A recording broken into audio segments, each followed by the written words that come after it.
Hello all of you. I hope you all are doing well. तो आज हम पढ़ने वाले हैं क्लास 11th की हिस्ट्री का चैप्टर 6, जिसका नाम है तीन वर्ग। तो इसमें हम बात करने वाले हैं कि आखिर कौन से तीन वर्ग हैं जिसके बारे में हमें पढ़ना है और किस कंट्री में ये सब हो रहा था जहाँ पर तीन वर्गों की बात की गई है। तो ये कंट्री है यूरोप, जहाँ पर उस टाइम के समाज में तीन वर्ग देखने को हमें मिलते हैं। और ये तीन वर्ग अगर हम देखें तो ये टाइम पीरियड क्या था कि जिस टाइम में ये तीन वर्ग और इनके रिलेशंस के बारे में हमें पढ़ना है, तो टाइम पीरियड था 9 से 16वीं शताब्दी या 9 से 16 सदी के बीच का टाइम पीरियड। ये कौन सा टाइम पीरियड होता है? ये होता है मध्यकाल जनरली। ठीक है, ये टाइम पीरियड हिस्ट्री में माना जाता है मध्यकाल यानी मिडिएवल पीरियड।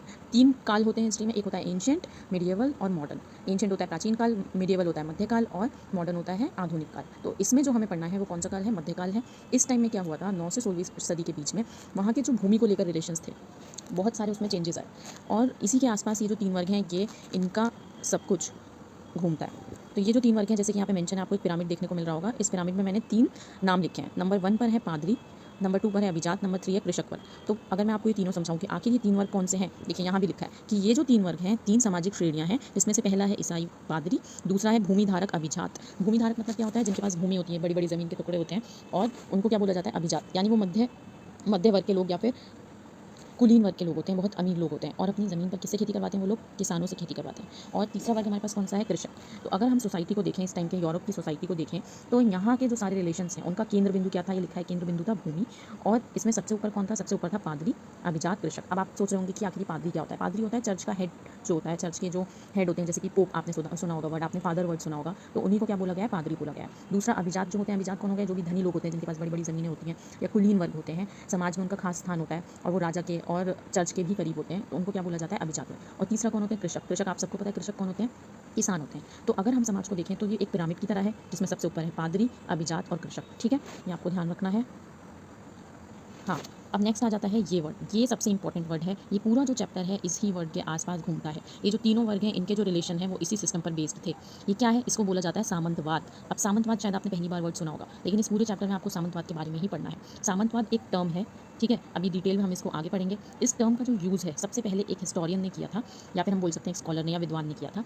उनका नाम क्या था? Mark block. फ्रांस के थे और जिनका नाम था मार्क ब्लॉक। इन्होंने क्या किया था? सबसे पहले इसका यूज़ किया था। अब क्यों यूज़ किया था इन्होंने? क्योंकि वहाँ के जो रिलेशंस थे लैंड को लेकर, ज़मीन को लेकर, वहाँ जो सोसाइटी में तीन वर्ग थे, उन सबको देखते हुए इन्होंने क्या नाम दिया इस सिस्टम को? सामंतवाद। और इसको, अब ये जो वर्ड है सामंतवाद, इसको इंग्लिश में बोला जाता है फ्यूडलिज्म। आपको इंग्लिश का टर्म भी याद रखना है, मोस्ट इंपॉर्टेंट है फ्यूडलिज्म। ठीक है, अब इस फ्यूडलिज्म में फ्यूड वर्ड का एक मतलब होता है। फ्यूड वर्ड का मतलब क्या होता है? भूमि का टुकड़ा। ठीक है, भूमि का टुकड़ा। ओके, तो अब मैंने आपको थोड़ा सा बैकग्राउंड दे दिया इस चैप्टर का, मार्क ब्लॉक के बारे में बता दिया। अगर आपसे एग्जाम में पूछा जाए कि सामंतवाद टर्म या सामंतवाद शब्द का सबसे पहले किस इतिहासकार या विद्वान ने प्रयोग किया था, तो उनका नाम क्या होगा? Mark block. तो मार्क ब्लॉक ने ही क्या किया था? सबसे पहले यहाँ लिखा है 900 से 1300 के बीच में सामंती समाज यूरोपीय, विशेषकर इस टाइम पीरियड में फ्रांस के समाज में जो भी सामाजिक संबंध थे और श्रेणियाँ थीं वहाँ पर। एक तो घर में रिकॉर्ड करना बहुत मुश्किल है, कभी कोई आ जाता है, कभी कोई आ जाता है, मेरी रिकॉर्डिंग खराब हो जाती है बीच बीच में। हाँ, तो मैं क्या बता रही थी? सामाजिक संबंधों श्रेणियों। सामाजिक संबंध क्या है? ये जो तीन वर्ग की बात हमने करी है, पादरी, अभिजात और कृषक। अब आपको ये टर्म पूरे चैप्टर में याद रखना है, भूलना नहीं है। कौन से तीन टर्म की बात यहाँ पर हो रही है? तीन वर्ग की बात हो रही है, पादरी, अभिजात और कृषक, यानी कि किसान। और एक टर्म हमको याद रखना है, सामंतवाद या फ्यूडलिज्म। ठीक है, किसने यूज़ किया था सबसे पहले? मार्क ब्लॉक ने। और फ्यूडलिज्म में फ्यूड वर्ड का मतलब क्या होता है? भूमि का टुकड़ा। अभी मैंने यहाँ लिखा था भूमि का टुकड़ा। ठीक है, अब ये थोड़ा सा बैकग्राउंड हो गया। अब ये बता देती हूँ मैं यहाँ क्या लिखा है। सबसे पहले सेकंड लाइन में देखिए, रोमन साम्राज्य के पतन के बाद पूर्वी और मध्य यूरोप के अनेक जर्मन मूल के समूह ने इटली, स्पेन, फ्रांस के क्षेत्रों पर अधिकार कर लिया। आपने थर्ड चैप्टर में पढ़ा था रोमन साम्राज्य के बारे में और पढ़ा था कि उसका पतन हो गया था। जब रोमन साम्राज्य का पतन हो गया, पतन मतलब क्या होता है? किसी भी साम्राज्य का खत्म हो जाना या नष्ट हो जाना या डिक्लाइन हो जाना। जब वो खत्म हो गया था तो जर्मन मूल के, यानी ऐसे कुछ समूह थे जो जर्मनी मूल के थे, उन्होंने क्या किया? कुछ हिस्सों पर अपना अधिकार कर लिया था या कंट्रोल कर लिया था, इटली, स्पेन और फ्रांस जैसे हिस्सों पर। ठीक है, ये बात हो गई रोमन साम्राज्य के बाद की। अब यहाँ पर क्या हुआ कि इस टाइम पर बहुत सारे युद्ध होते थे अपनी पावर्स को लेकर, पॉलिटिकल पावर दिखाने के लिए। तो सब लोग क्या चाहते थे? सब लोग लैंड को कंट्रोल करना चाहते थे। लैंड क्या होता है? भूमि।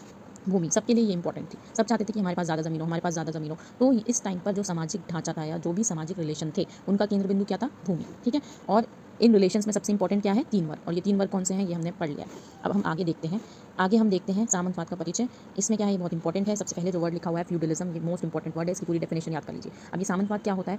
मध्यकालीन यूरोप के आर्थिक, विधिक, राजनीतिक, सामाजिक संबंधों का वर्णन करने के लिए इसका यूज़ किया जाता है। यानी कि हमने पहले पढ़ा था कि इस टाइम जब हम पढ़ रहे हैं तो ये कौन सा टाइम है? ये मध्यकाल है। और किस जगह के बारे में हम पढ़ रहे हैं? ये यूरोप के बारे में हम पढ़ रहे हैं। तो यूरोप में मध्यकाल में किस तरीके के आर्थिक संबंध लोगों में थे, सामाजिक संबंध थे, पॉलिटिकल संबंध थे, उन सब चीज़ों को डिफाइन करने के लिए हिस्टोरियंस ने एक वर्ड का यूज़ किया है, और वही वर्ड क्या है? सामंतवाद या फिर फ्यूडलिज्म। अब यहाँ पर इसका मीनिंग आ गया है, जो कि मैंने आपको बताया था। ये देखिए, फ्यूड फ्यूडलिज्म जो है फ्यूड से मिलकर बना है। फ्यूड का मतलब क्या होता है? भूमि का टुकड़ा। ये इंपॉर्टेंट है, आपसे क्वेश्चन पूछ सकते हैं। और ये कौन से समाज के बारे में हमें इंगित करता है या फिर कौन से समाज के बारे में हमें बताता है? जो कि फ्रांस और बाद में इंग्लैंड, दक्षिणी इटली में भी विकसित हुआ। ये जो सारे हमें रिलेशंस के बारे में पढ़ना है, यूरोप के किन हिस्सों के बारे में पढ़ना है? यूरोप में फ्रांस, इंग्लैंड और दक्षिणी इटली, यानी इटली का नीचे वाला हिस्सा। मैं आपको मैप में दिखा देती हूँ यहाँ पर, अगर आप देख पाएँ तो। देखिए ये क्या है? ये रहा इटली, इधर है इटली का नीचे वाला पोर्शन, जर्मन, और ये फ्रांस। ये जो गॉल है यही बाद में जाकर क्या बन गया था? फ्रांस। अभी हम इसके बारे में थोड़ा देखेंगे।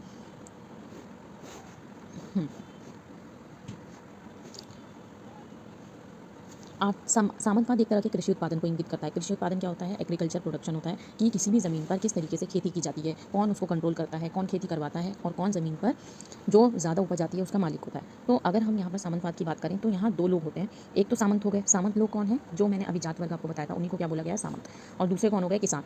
ठीक है। अब यहाँ फर्स्ट नंबर पर जो एक वर्ग था पादरी, वो खेती करने का काम नहीं करते थे।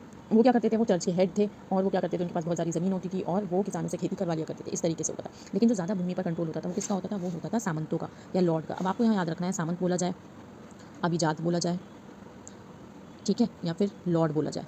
लॉर्ड मतलब भूमि का मालिक या लैंडलॉर्ड एक तरीके से। इन्हीं के बीच में जो भी रिलेशन होते थे, इसको भी हमें सामंतवाद जैसे टर्म से डिफाइन करने में हेल्प मिलती है। ठीक है। लॉर्ड अपने खेतों पर किससे काम कराते थे? किसानों से। ये बात हमेशा याद रखना।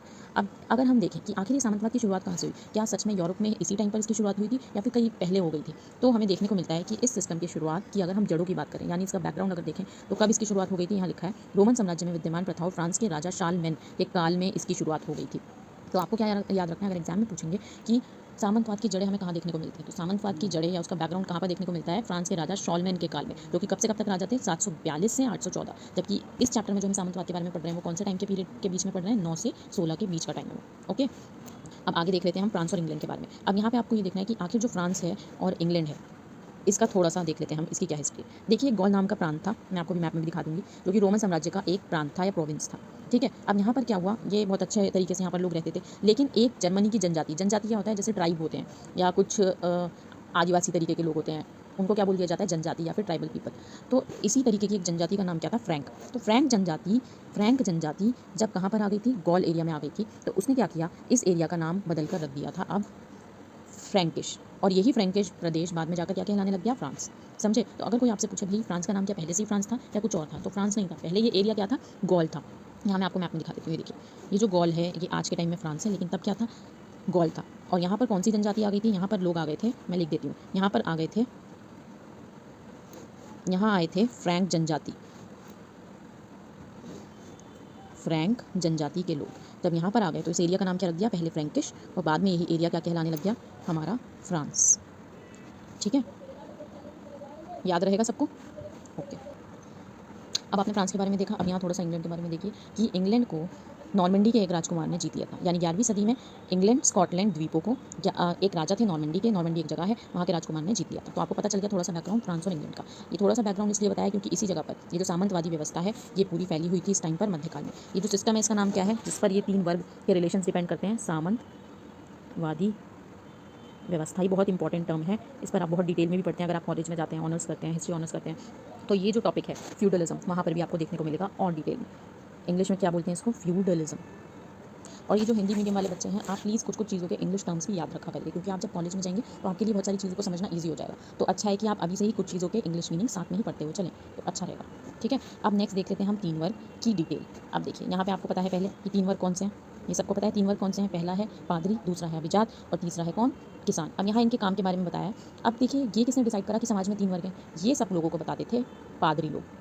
देखिए कितने चालू हैं वो लोग कि उन्होंने अपने को क्या कहा कि पूरा समाज 3 वर्ग में डिवाइडेड है और सबसे ऊपर कौन है समाज में? पादरी ही है। यानी वो खुद ही जिन्होंने इस सिस्टम को बनाया वही क्या बोल रहे हैं कि हम ही समाज में सबसे ऊपर है। उसके बाद अभिजात आएंगे जिसके पास भूमि होती है, और उसके बाद आएंगे किसान जो ज़मीनों पर जाकर खेती करते हैं। और यहाँ इनके कुछ कामों के बारे में बताया गया है कि एक बिशप ने कहा, बिशप भी कौन होते हैं? जो कि चर्च में फादर होते हैं, पोप होते हैं, उनको बिशप भी बोल दिया जाता है। तो यहाँ लिखा है कि इस वर्ग क्रम में यानी इस सीक्वेंस में, इस सिस्टम में कुछ प्रार्थना करते हैं। प्रार्थना कौन करेगा? पादरी करेंगे, पोप करेंगे जो चर्च में रहते हैं। दूसरे लड़ते हैं। लड़ने का काम कौन करते हैं? अभी हम आगे पढ़ेंगे कि ये जो अभिजात होते थे अपनी सेना भी रखते थे, तो ये लड़ने का या फिर एक तरीके से हम बोल सकते हैं वॉरियर या योद्धा का काम भी करते थे। और शेष अन्य यानी जो रह गए बच गए उनका काम क्या है? बाकी के सारे काम करना, खेती करना, मजदूरी करना, श्रम करना, ये सब कौन करेंगे? इन 2 वर्गों के अलावा जो भी बच गया है वो सारे ये सब काम करेंगे।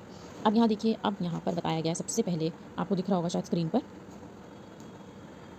हाँ दिख रहा है, यहाँ स्क्रीन पर आपको दिख रहा होगा सबसे पहले वर्ग के बारे में बताया गया है। हालांकि सबसे पहला वर्ग है पादी वर्ग, लेकिन आपके चैप्टर में सबसे पहले किसको डिस्क्राइब किया है? दूसरे वर्ग को, अभिजात वर्ग को। क्यों? क्योंकि बहुत ज़्यादा इंपॉर्टेंट है। अब इस दूसरे वर्ग में आपको क्या पढ़ना है? पहले आप पढ़ेंगे अभिजात वर्ग के थोड़ी डिटेल के बारे में, ठीक है। फिर उसके बाद आपको पढ़ना है मेनर की जागीर।